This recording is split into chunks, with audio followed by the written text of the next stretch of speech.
因那虚拟货币维卡币已经互几内个国家认定是非法的诈骗。保加利亚这个创办人即嘛去互美国 FBI 通缉。严格兰在台中最近有出现一个电商集团，以维卡币名义咧进行第二届的诈骗。讲啥物会当摕来换黄金、换轿车、甲换土地？警方嘛有成立专案小组，即嘛正在侦办，嘛呼吁受害者爱赶紧出面报案。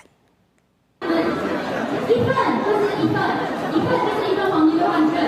再请大家务必点击。这间大型的宴会厅是坐甲叉叉叉，内底差不多有800个人。这间自称是下境电商的集团，顶个月初7伫台中举办投资说明会，在场的哪像拢是买过维卡币去用骗去的民众。因讲只要差不多提出1万2块的手续费，就会当换市大51万的黄金，还佫会当用维卡币来换高级车甲土地。台中市刑大接到证据去现场搜证。有一个集团呢，它自称是跨境电商，那他去找这些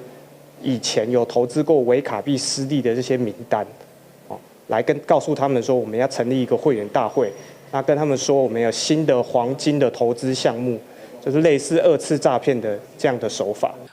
维卡币是保加利亚人卢亚伊叫纳托瓦创立，讲是会当取代比特币加密货币，不过煞无去中心化，资料嘛真好修改。全球诈骗的金额已经超过50亿个美金。这个创办人早就去互美国 FBI 发布全球的通缉。这个电商平台那像是掌握维卡币受害者的名单，利用这些受害者唔甘愿这些钱拢了去的心态，伫台湾、中国、越南等等的所在进行2次诈骗违法赚钱。伫说明会现场，拢挑工闪开维卡币等等的关键字，想要以商业行为来暗砍诈骗的事实。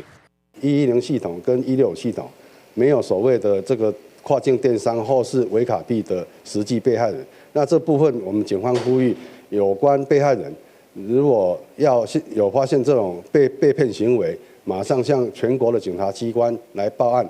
台中警方讲，目前也无收到下境电商以维卡币的名义2次诈骗的受害者来报案。不过，市刑大已经成立专案小组，专门清查被害者，而且呼吁民众若是有去互诈骗的情形，都要赶紧向全国警察机关报案，确保家己的权益。记者综合报道。